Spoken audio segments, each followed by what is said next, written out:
the Democrats have been tricked by being high on their own supply into thinking that everybody thinks that your gender or your race or like the fact that they're so baffled, like how could Latinos vote for Trump? They're so confused. Dude, How could Latinos vote for Trump? It's because Latinos, first and foremost, do not think about themselves when they wake up in the morning as like, oh, I'm a Latino. You know, no, they're waking up and they're going to work and they have a family. You know, they're doing all these things. They're not thinking about they're not thinking about their racial identity as like the thing that drive all these single women that are advising Kamala who have nothing except their identity because they have nothing else. Mm-hmm. It's same with Kamala. She doesn't have any kids. So what does she do every day? She wakes up and thinks about her identity as a brown Jamaican Indian Protestant pastor.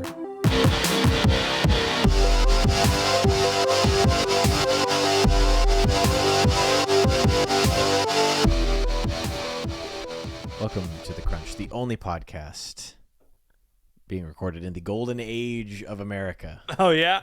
It's your boy Ethan. And I'm Patrick. Yeah, I got a dozen eggs for 79 cents on the way over here, and gas was free. He did it. 2 days. I drove by the gas station. People were drinking it. They were playing in it like a fire hydrant in a movie from the 70s. They were running up to each other on the street and saying, a little boy ran by my window, and an old man came out of my window. It's my windowsill, and he said, "Son, who won the presidential election?" He said, "Why, Donald Trump, of course." And he flipped him a silver piece and said, "Go buy a Christmas goose." We've done this bit before, but it's a good one. And ticker tape was coming down from the roofs of buildings, and Navy men were kissing women for once. Mm-hmm. It's like guys in the Navy kissed women one time in the 40s and then didn't kiss women for like 60 years. And they took a picture of it. That's why they took that picture, because it was a momentous occasion. It was the first craziest guy. thing that happened that day. It was the craziest thing. Germany surrendered. That happened on D-Day was a Navy. Germany surrendered, but a Navyman is straight for the first time. Kissing a woman. That's crazy. No offense to our troops, except the Air Force. At least the obviously. Navy men. Yeah. No, of course. Yeah. So how you feeling? Golden age of America has begun. Feeling good. I was thinking we should have done the opposite side of the bit where we we were sad. Get really sad and melodramatic about my daughter woke up this morning and asked me why I was crying, and I said, we didn't elect the first female and also I think black woman president. And then my infant daughter crossed her arms and said, "Kamala Donda forever," and that's the kind of pop culture reference I can get behind. And I think, hold on, you have to say something like, "My daughter came into the room today and said, Kamala forever," and I think that's what we need right now as a nation. It's Kamala forever. It's Kamala forever. I'm going to build a Lego set of Kamala Harris to cope. I think that's what this nation really needs right now. This is what this nation really needs right now. Our good friend Katie Prejean McCready said that Donald Trump should put Kamala Harris in his cabinet. I think that is wrong. I think he should put Joe Biden in his cabinet. Last ride. I think he should make a special spot. Actually, I think he should give him agriculture. I think he should be the DAG. The DAG. Put him on the Supreme Court. Make it 10. Make it 10, and just the 10th one is Joe. 10th one is Joe. His vote counts for half, but he's there. He's there. He's the tiebreaker in a group of 9. Dude, have you noticed that everything he said since Trump got elected has been completely lucid? The stutter's Incredible. Gone. They either got him a new blood boy, or it was all an act, which is crazy. Or they were sticking him. That's true. I'm pro Biden now, by the way. Who isn't? Everybody's like, man, we all got rose-colored glasses about that guy now. I'm sad that he fell off that bicycle. I'm sad that he fell walking up the stairs. I feel bad that he dropped his ice cream. I just want him to have a good time now. Did you see that? You see that Jill wore red to go vote? Dude, that's so funny. That's insane. Can you imagine? I think they voted for Trump. They had to have. She said she wrote in Joe, but like my wife says that she writes in my name, when she votes. Yeah, so, my wife said that she wrote in my name and she didn't actually.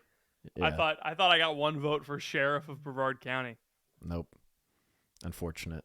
Our sheriff runs unopposed every year. It's great. Yeah. So I feel good about the election. I feel pleased. I think that's what should have happened. People are losing their minds though. Yeah. My friend does pickup for some middle schoolers, and there's two 13-year-old boys, and she said that in the car one of them was complaining about how much he hated Trump and how much he thinks that abortions should be legal up until birth. And this friend of mine has had like a child die, and that's tough, dude. And so it's just like she wanted to hit him, and it's like I get that. I would have just probably called him names. I would have bullied him. Yeah, that's probably like what you can't be do. 13 and left wing, That's so. That just that's if you're a guy, if you're a girl, whatever. You can do whatever you want. You can do whatever you want. But yeah, a young boy I don't trust anyone who wasn't a libertarian when they were 13. Right. You know what I mean? Yeah. If you weren't really into Ron Paul when you were 13, what were you doing? Because it shows at the core, it shows like a rosy picture of this person, this young boy thinks that if everyone was just left to their own devices, surely we would all be good, right? Surely we would all be fine. Did you see what Stephen Colbert said? What'd he say? He said in his monologue, he said, well, I guess a majority of this country doesn't want democracy. Nice. I love it. That is like probably the stupidest, most brain dead thing I've ever heard anybody say. A majority of people voted for something, and it's undemocratic. I'm reading Pat Deneen's book, Regime Change. Don't talk about him like you know him. Dr. Patrick Deneen, thank you. Dr. Patrick Roger Deneen. Is his middle name Roger? I don't know. Maybe. Dr. Patrick Roderick Rules Deneen. His new book, Regime Change. It's not new, but it's like 2023, I think. But it's about it talks about how the parties, there's like two groups of people in America, the populace and the elites, and the elite populace play off the anger of the gentry to the elites, or what's gentry, and the demos, the people. The people are angry at the elites, so the populace play off of that, and the elites believe that the people are corrupt and uneducated. Sure. And so the left plays off of that, and so they try to get the educated vote. And anyway, it's kind of showing itself now that, all of the. I saw someone on Twitter say the left needs its own propaganda machine. And I was like, hey, man, whoa, where have you been? that is so. We've been experiencing a lot of I wonder if I lack this self-awareness at some points in my life. But people on Reddit are saying, oh, I guess Reddit is just a big echo chamber. And people are saying, oh, the left needs its own propaganda machine. And it's like, where have you been? Have I ever? I fear that one day I will say something like that is so ludicrous just and obtuse, unself-aware that I just can't even imagine not thinking that the entire media apparatus since 2008 has been a leftist propaganda machine. Yeah. Every movie, every we commercial. We watched CNN in middle school. Like they had a kids news curriculum. Yes. Could you imagine Fox News having a kids news curriculum? Dude, if I ever become a social studies teacher, the Daily Wire. I'm showing Alex Jones to the children. It'd be insane. You It'd do be- both sides. the You CNN show them the Fox Young News. Turks. You show them the Young Turks. You show them Alex Jones, so that they get both sides of it. Yeah. You know. It's funny. It was funny because they were like, Rogan and all these podcasters, Theo Vaughn, that's the right's propaganda wing, and they come up with these ideas of right wing money is funding these people, and it's like, this is just what QAnon says about every time there's a left wing protest. Oh, it's George Soros funding the agents provocateur. Yeah, And pallets of bricks are being delivered. Yeah, to the exactly. streets. It's just blue anon. That's what it is. It's just silly. It's also crazy and to say that like comedians are just like the last people that would need money from politicians, because they don't, especially a successful one. Because if you can make money by making people laugh, it's like here's the thing. There's a code amongst comedians. The bad comedians are the ones that take the hack jobs at the late night shows and and on the networks, right? The good comedians are the ones that make money doing whatever they want to do. The ones that beg to be cast members on SNL are not the ones that are well respected. Like Tim Dillon was in Joker 2 and then did 20 minutes on his podcast after Joker 2 came out about how god awful Joker 2 was. He was in it? It's like, he was in it for like 3 seconds. He was like a guard in the Arkham Asylum or something. That's funny. He was in it for a moment. And then he's repeatedly referred to it as the worst movie ever made, which I think is great. I love that, because that's how you know he's not bought and paid for. You know, he's just open about, I want to make money. I thought this would be cool. Turned out it sucked. But you'll never hear if Stephen Colbert was in some left wing, or like the people that were in Jerry Seinfeld's Pop-Tarts movie, they're not going to say a bad word about that movie, even though it sucked. I haven't heard about it. It since it came out. Right. There you go. It's because it wasn't enduring. Well, it's because he's funded by Bibi. Bibi? Netanyahu. Oh. So I don't know. I don't know what to believe about any of that stuff. But it is weird to look at Theo Vaughn and be like, oh, he's a right wing, dark money recipient. Yeah, and I think the motivation of this election cycle of people like, I tried this is the election of the podcasters. I could not be more happy. It's the posters and the podcasters ran this election. The guy I saw another really funny tweet that was like, Elon's such an idiot. He spent $44 billion and all he got was control of all 3 branches of the federal government. I also saw that.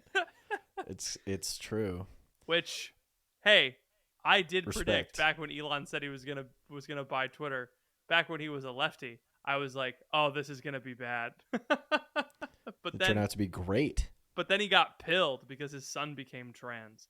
Yeah. Again, butterfly effect. Right. Like someone made fun of him online and said, "You won't buy it," and then he's like, "I will."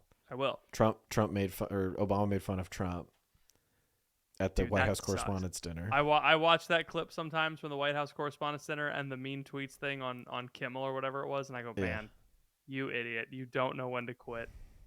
Whoever. That's the problem. That's their issue. Is that they're like, it's the same thing that like Joe. As much as we look back at him with rose-colored glasses, they probably could have won the election had he just decided to not run again. Mm-hmm. But he had to, either personally or someone did ask his press secretary. Someone asked his press secretary about if they think that Kamala lost because of their arrogance in thinking they were the only people who could beat Donald Trump, and she responded, "We are the only people who have beaten Donald Trump." I'm like, damn, respect. Based. You're right. I do like that. I do like that when ball don't lie. It's like, do you think that Kamala lost because you guys think you're the only? Well, we are. So I don't know what to tell you. Every Republican, they threw every Republican at him, all lost. It's like they threw every Democrat at him. They threw the best one they had. She lost. They threw the JV in. She lost too. It's hard to fight that. It's hard to argue with that. But that's not what I wanted to say. This is the election of the podcast, a podcast presidency. Listening to the ones that the podcast that Vance and Trump decided to go on versus the two podcasts that Kamala went on. Yeah. I listened to them. Mm-hmm. You listened to the Kamala episodes? I did. You listened to Call Her Daddy and All the Smoke podcast. I did. I was unaware. I think I told you this. I was unaware that you're supposed to refer to the woman as daddy. I thought it was like send a telephone call to her father. I thought that was what it was. I was like, why are we calling this girl's father? What did she do wrong, huh? She bullying someone? Apparently. But the girl spent like 20 minutes talking about how hard it was for her to prepare for the interview and how she drafted 7 different versions of the interview. Which when I was writing this interview, I had such a hard time because Kamala has more than a friend to me. She's a sister. I love it. No, what I heard was, oh man, you drafted 7 and they rejected 6 of them. I was like, can't believe you had to draft your interview ahead of time. Anyway, but Vance and the Vance and Trump interviews were like 3-hour long. They were conversational. Trump is old. His were less compelling.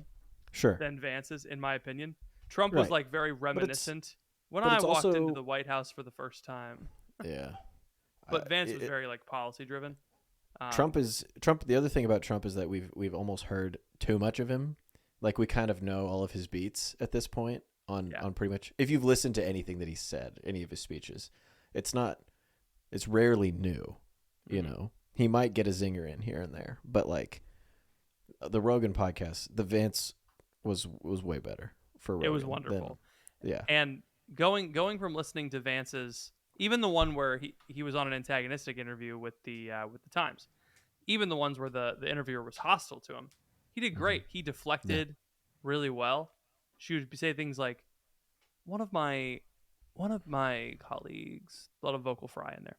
One of my colleagues asked, which JD Vance are you going to get? And I want to ask, like, how would you respond to that? Which is like such an asshole thing to say. Such a mean thing to say.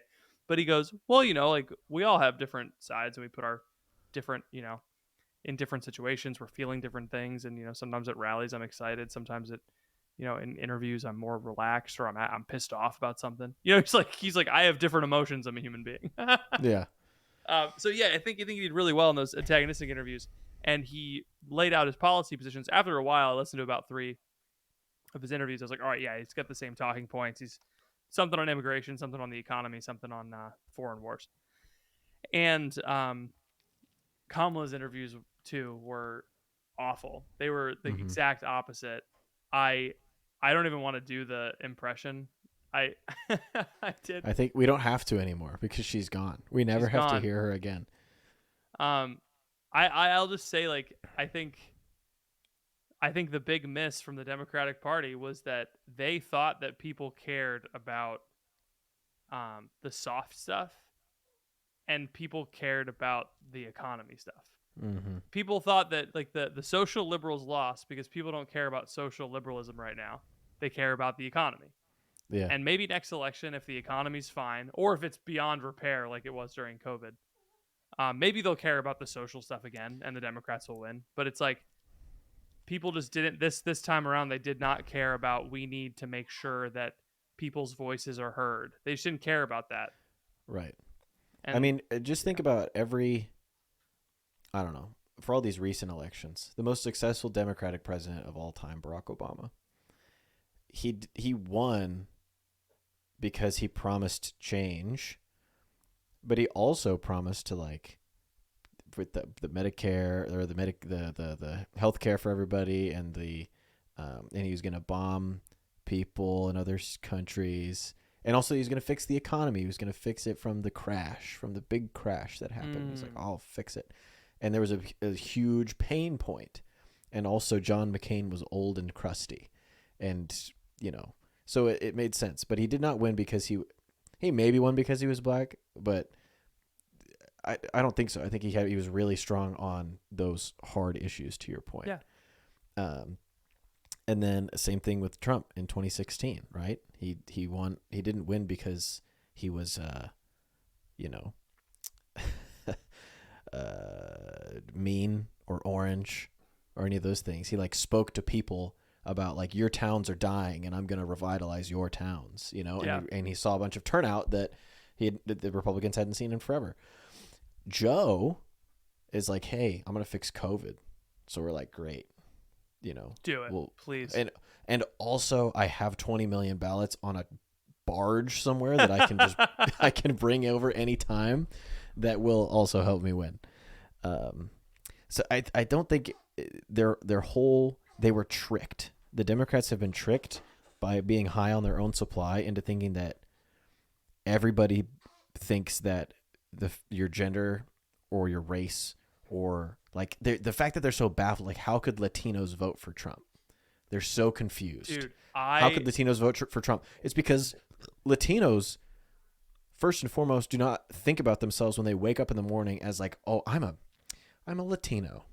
You know, no, they're waking up and they're going to work and they have a family. You know, they're doing all these things. They're not thinking about they're not thinking about their racial identity as like the thing that drive all these single women that are advising Kamala, who have nothing except their identity because they have nothing else. Mm-hmm. It's same with Kamala. She doesn't have any kids. So what does she do every day? She wakes up and thinks about her identity as a brown, Jamaican, Indian, Protestant pastor, all the things that she's been over the years. So it's baffling to me that they didn't realize that.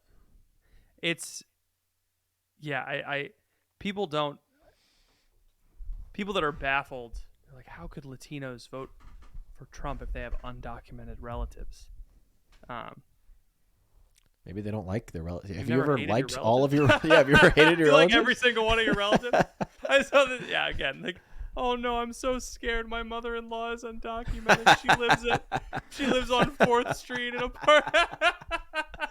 That's funny. I like that. My mother-in-law is not undocumented, and she is extremely Republican. She's a legal immigrant from Mexico. You know who really doesn't like illegal immigrants? Legal immigrants. Yes. If I had to go through this process, you're going through this process. Yeah, it's very odd. So what's the future? What's the future for you and me? Obviously, Trump is going to become Catholic. He's going to convert, right? Obviously, and we're going to enter. They're gonna become Melkite Catholic. It's going to be Christo-fascist, sort of monarchical. Yeah, we're gonna send crosses into space to colonize Mars for the church. Please. Which is great. It's actually perfect because we can build spaceships we can build space stations that are in the shape of crosses because they don't need to be like aero or hydrodynamic, and we can just send them as crosses across space. Yeah, and they will be in the name of the Father, aliens and the Son, as we and the go. Holy Spirit. Mm-hmm. I do think we should go to Mars, and I do think we should put a cross on Mars. Did we ever put a cross on the moon? No, but we should have. Because I know Buzz Aldrin or whoever had communion on the plane, or whatever it's called, spaceship. But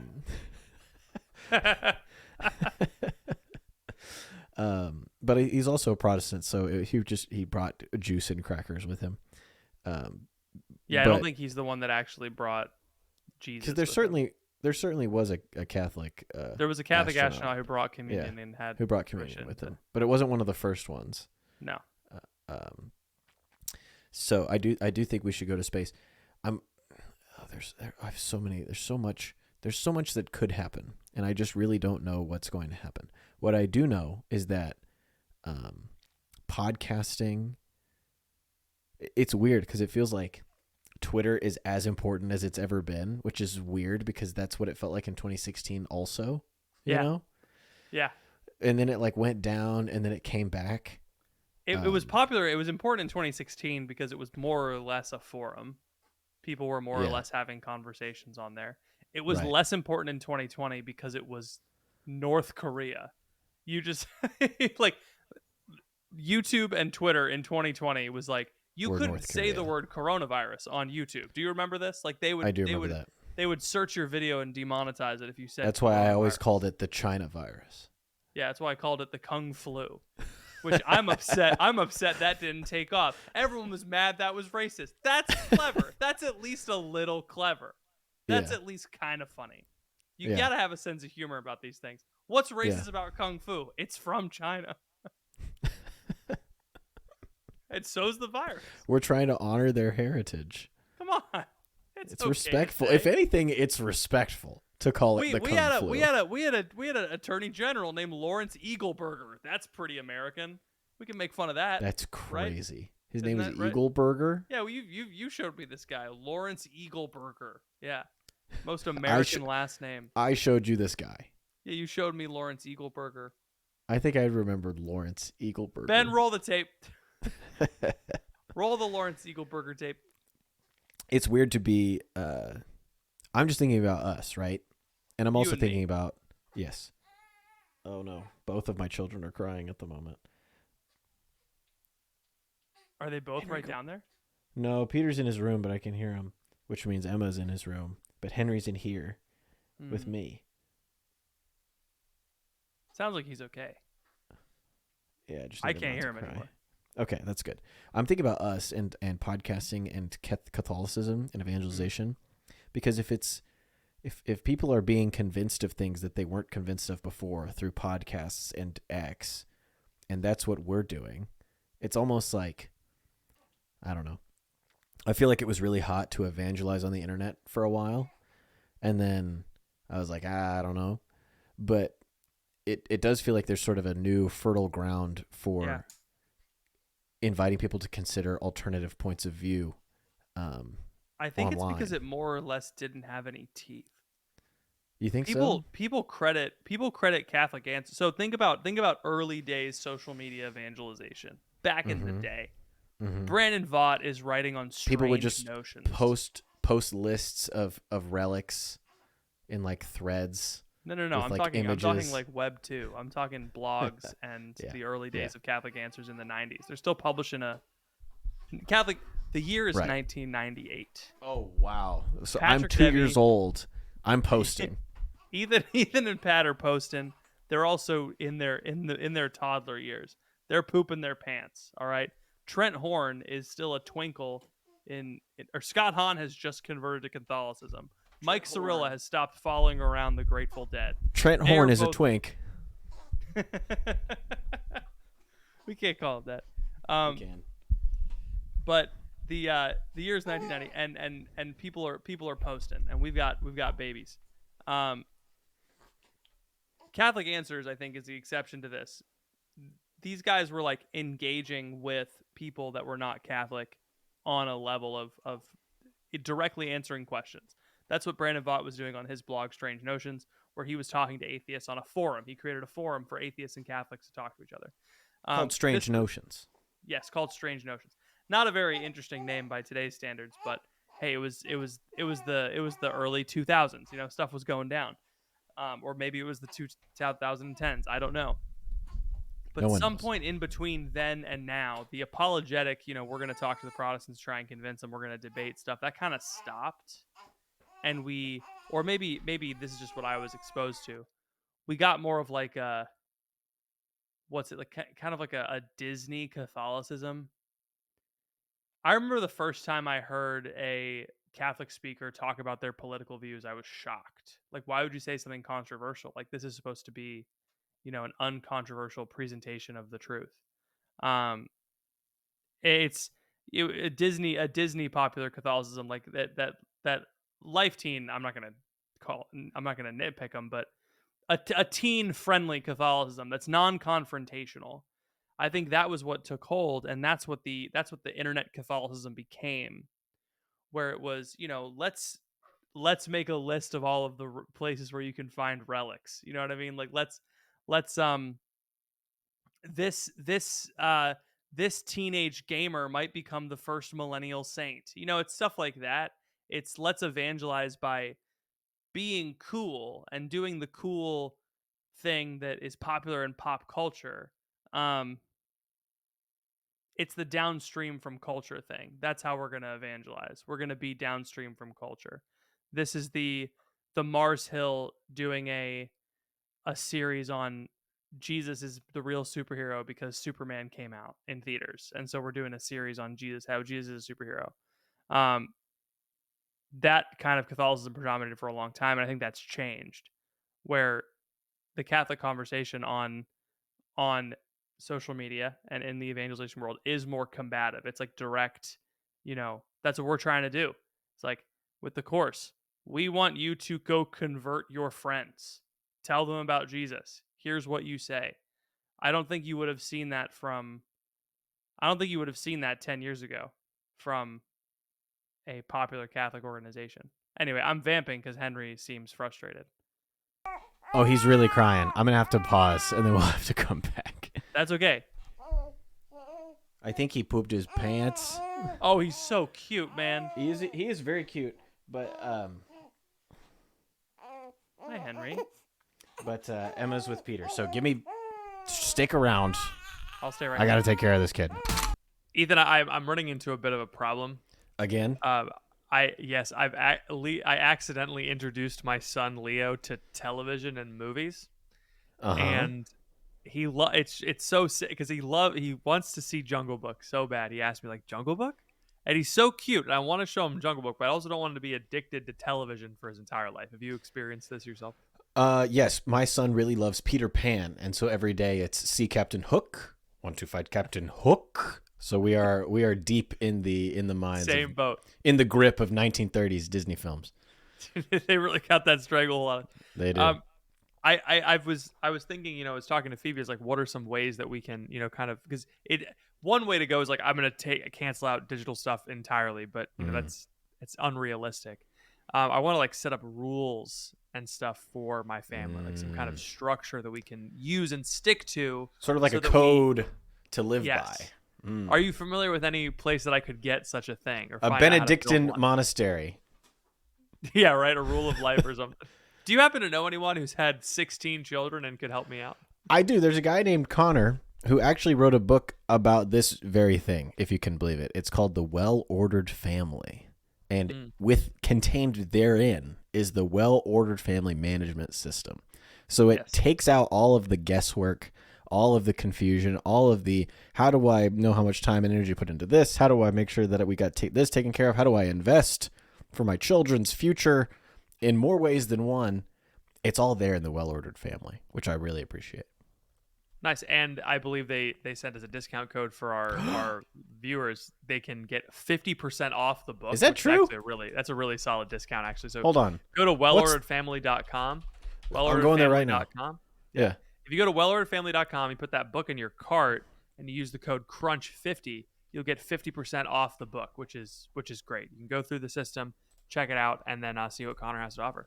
Yeah, go to wellorderedfamily.com, and up at the top you click Get the Book, and that'll take you to the book purchase page. And then coupon code CRUNCH.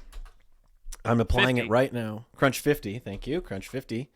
And look at that! I just got 50% off. So my book just went from $24.95 USD to $12.47. So huge. Wellorderedfamily.com. Take advantage of it now. Thanks so much to Well-Ordered Family for sponsoring this episode of The Crunch. I missed a lot of what you're saying because Henry was screaming his head off. Oh yeah. But it sounded really good. I mean, like your cadence and your inflection, but the actual words, I missed a lot of them. Dude, I forgot what I was talking about. You were talking about Web 2.0 for some reason? I was talking about how up until recently, there was a period in the 90s that was very polemic.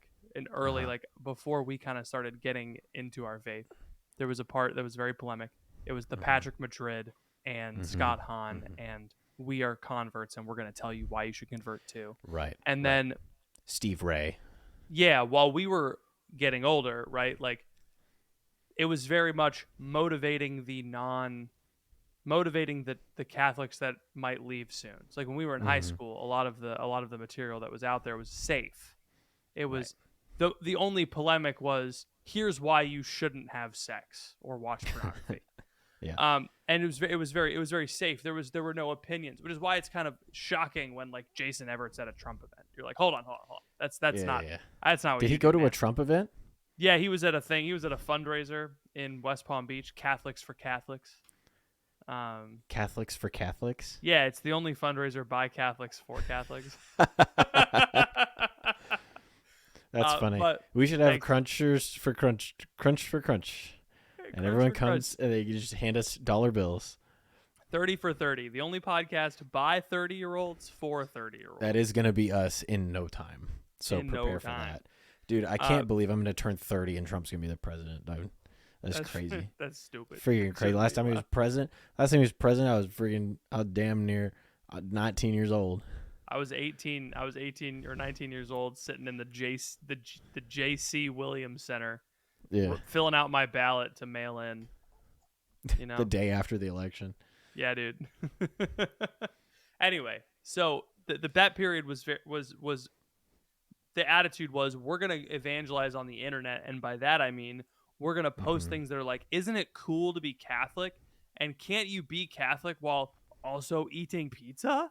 That was like there was a Pope Francis quote right at the beginning, like, we need saints that eat pizza, and American Catholics just latched onto that, like, yeah, we can engage in pop culture and be Catholic. And then pop culture all of a sudden got really gay, Really and we were weird. like, we Yeah, can't do yeah. this anymore. I And know. like, Pope Francis, Don't I don't worry, know I what meant- shows I they meant- get in the Vatican, but Glee is I specifically mean Glee, and you can't get mad at me for calling it that, because it is that. That's what it Yeah. was. right. Every single character was like some flavor of gay. It'd be so And funny if I even remember was, in middle like- school being like, this seems like too many in one place in Ohio. right. The statistics just don't add up. They don't add up, man.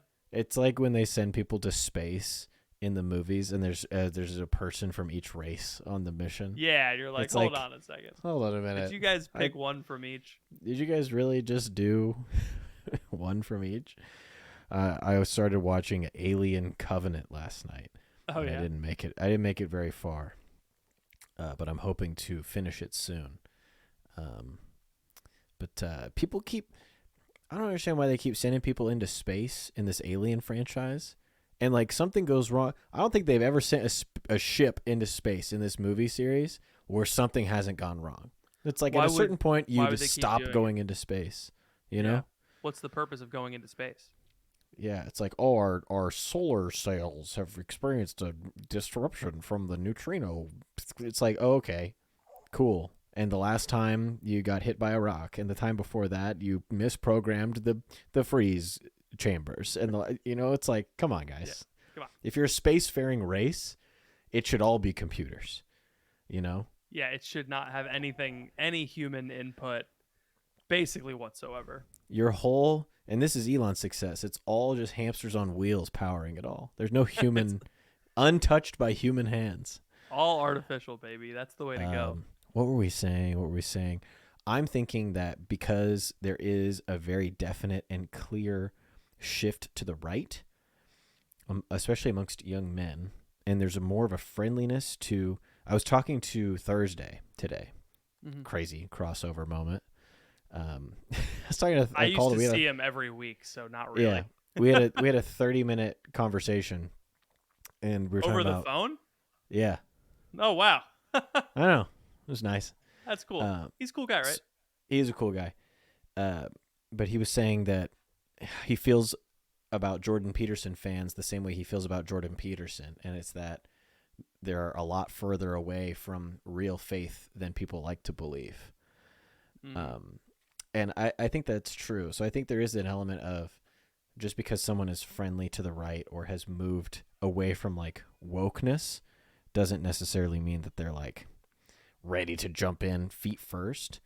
So I do think that there's a huge opportunity though, because if all you're seeing is like Barron or Father Mike Schmitz or whatever, it's like there's or even like people like Amber Rose or these other like kind of influencer accounts. I think there's an opportunity to show like a real intellectually meaty and like vibrant virile Catholicism that's not I don't know, that's not like trad for trad's sake or Novus Ordo for Novus Ordo's sake. It's like there's just got to be something that is like has the intellectual rigor and the lifestyle rigor that is attractive to like the types of people who moved to the right over the last 4 years. It's like they want something real and something that's rooted in something deeper than just the transient social media trends or the transient Yes. pop culture memes, you know? And if you listen to Vance talk about his Catholicism, someone responded, when he mentioned that he converted Catholicism, he didn't even say God or Jesus. And I said, well, that can't possibly be true. And I looked it up, and it was not true. So there's that. Got him. But he was asked by the New York Times what drew you to Catholicism, and he was like, well, first, it's really old. And I'm like, I get that. It's like that first thing. But it seems to me what drew him most to Catholicism was the lifestyle rigor, this growth of virtue. And he was like, I climbed to the top of the meritocracy and I felt empty. And these things that the meritocracy said I would be fulfilled by were not fulfilling me. And so I started searching for something, and I found, I rediscovered my faith.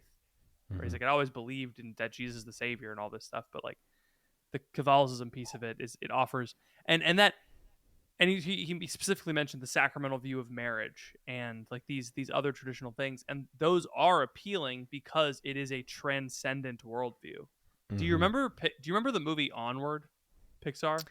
About the pants? Yes. That's all I know. I don't think I've seen it. It's their dad. Their dad becomes legs. Yeah, they bring their dad back from the dead, but only his legs. Yeah. And it's this like Dungeons and Dragons world that has been modernized. So it's this world where everyone's an elf or an orc or something, and there's fairies and there's dragons, and so it's Portland.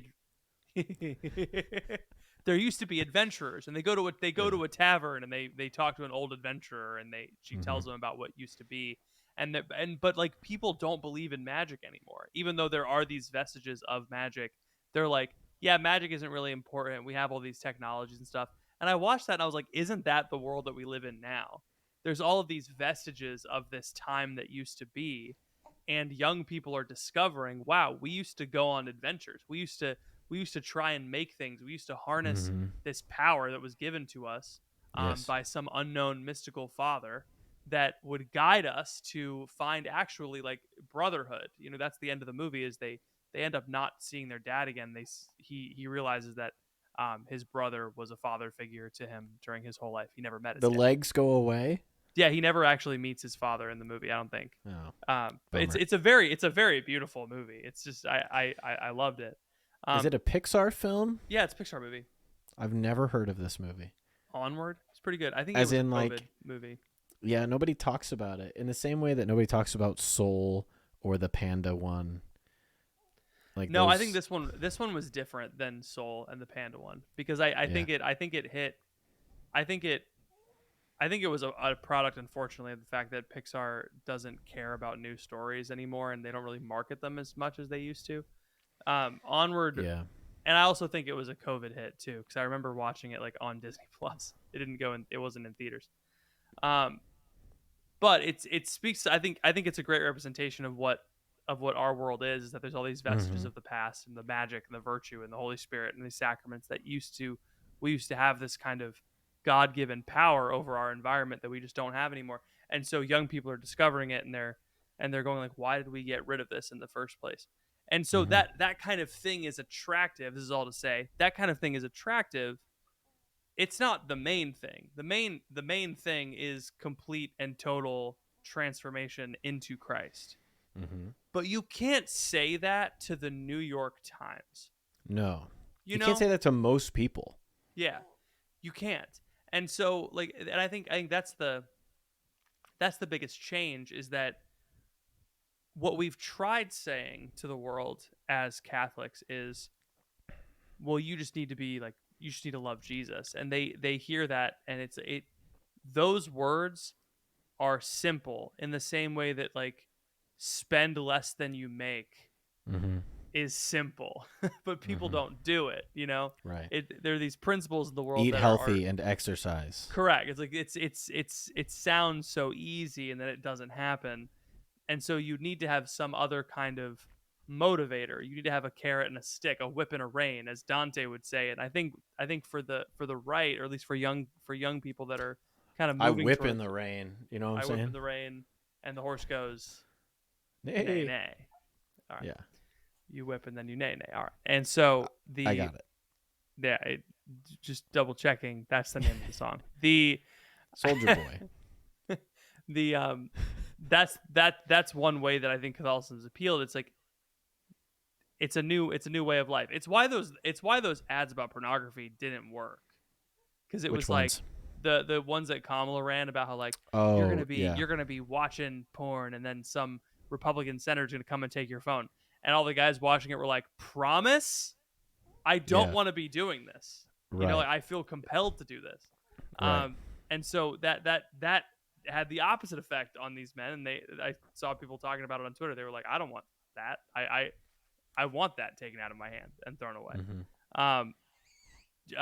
James had a really great video about that. Did you see it with the guy on the phone? No. He did one of his customer service kind of prank calls where he called Oh, Apple nice. and was like, "How do I get a phone that doesn't have pornography on Oh, this is an old video. Yes. it?" Old video. Yeah, I've seen this. And they were like, "Well, you can block it." He's like, "No, I'll get around it. How do I get one that just doesn't have it?" It's that, and it's like, I think those things appeal to people, and we should lean into that more. And then as they come down the road, they will encounter Jesus. Like, it's what Mhm. they're searching for, and what they're searching for in the end is God. They're like, "Oh, I want to live a more virtuous life," and the thing they're going to find on the other end of that is Christ. You just have to be patient with them. Mhm. They're earnestly seeking the good. It's different from someone who has known the good and has utterly rejected it and still claims the name of Catholic. It's different. Why'd you look at me when you said that? I looked at the camera. I know it feels like I looked at you. Yeah. I It is funny how I got in a lot of trouble on Twitter the other day for referring yeah. to J.D. Vance as the first Catholic vice president, but I stand by it I think you because should. Biden just rejected Catholicism. It's not like, oh, he might not realize how bad abortion is. It's like he was against abortion and gay marriage and flip-flopped for power.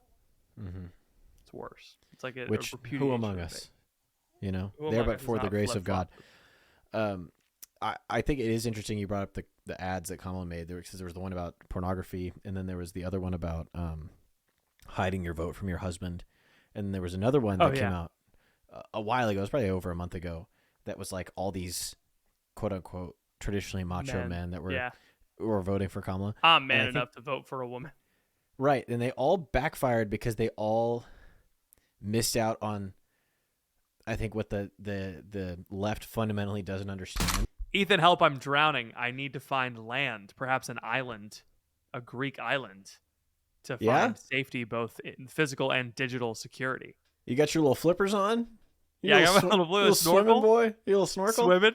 I'm like, help! Someone find me. And You're the type of guy. I'm swimming in an ocean of privacy violations, and I need to find a haven in this digital ocean.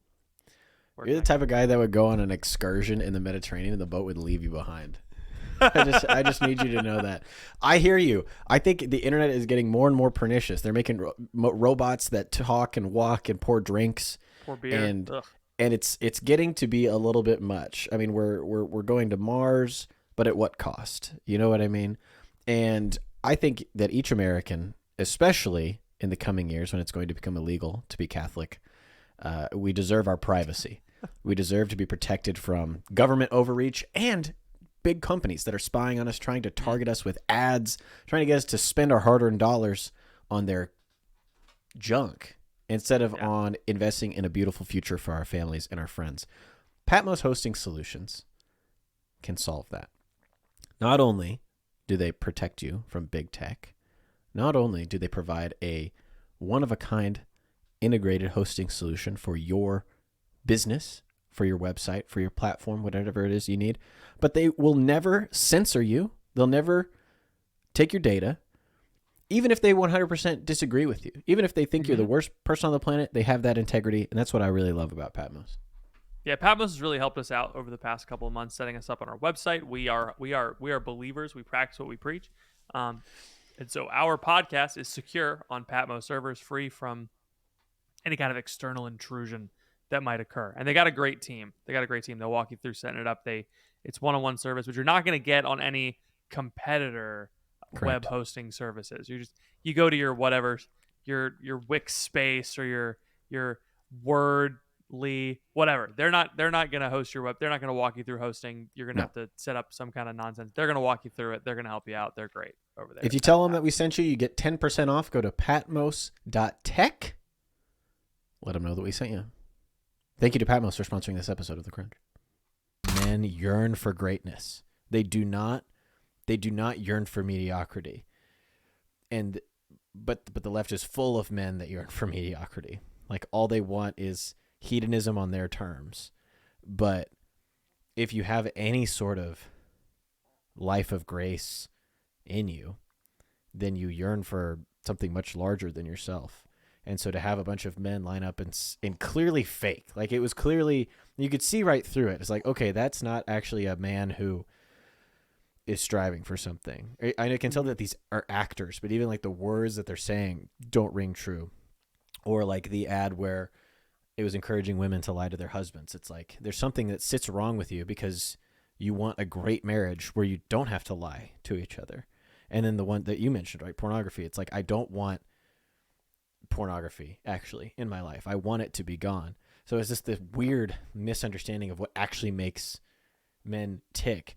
And not to say that women don't also yearn for greatness, right? No.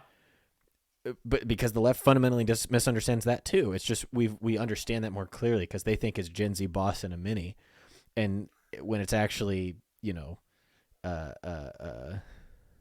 want to have kids. I want, 36 weeks in a nap, or whatever pregnant women need. I'm trying to think of something clever on the spot there.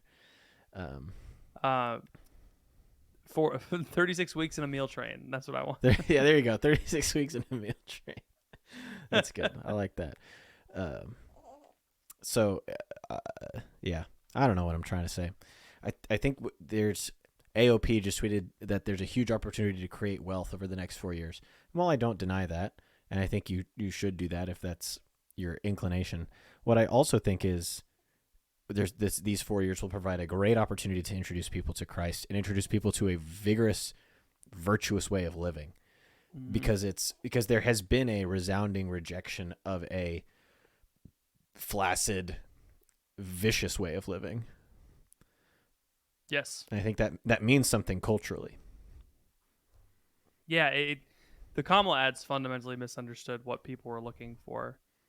The reason why I'm not voting for her is not because I'm not man enough to vote for a woman. That's right. not the problem. It has nothing to do with her being a woman. Yes. Not nothing. It has very little to do with her being a woman. The fact that she kept saying, "I'm speaking," and looking at the camera like a girl boss did upset me. And I did not like that. No, that does not appeal to men. That does not appeal to men, and no straight man would ever do that. Yes. No man, no political candidate would ever do that. No man would do that. They would simply talk louder. That's what you do. It's just that's why they kept having to turn off the mics for the guys. It was. Excuse me, I'm talking. Does that sound familiar? Sound familiar? Which is that's what a henpecked husband would do. And that's been Trump's. That's just the way Trump has been affecting himself while he's debating. He just pretends to be, oh my gosh, a boomer husband. I'm not like, oh my gosh, this is amazing. Like the next 4 years are going to be incredible. They are. Okay. Let's say you don't think the next 4 years are good, just for the sake of argument. Right. The next 4 years is not going to be incredible. They're certainly not going to be disastrous. The man has actually run the country before in arguably worse conditions because he had all of Washington, D.C. against him, both left and right. Now he has no way one more liked help. him. Way Now more he has help, way way more more help. experience. Yeah, people are fine with him. They like him better than the alternative.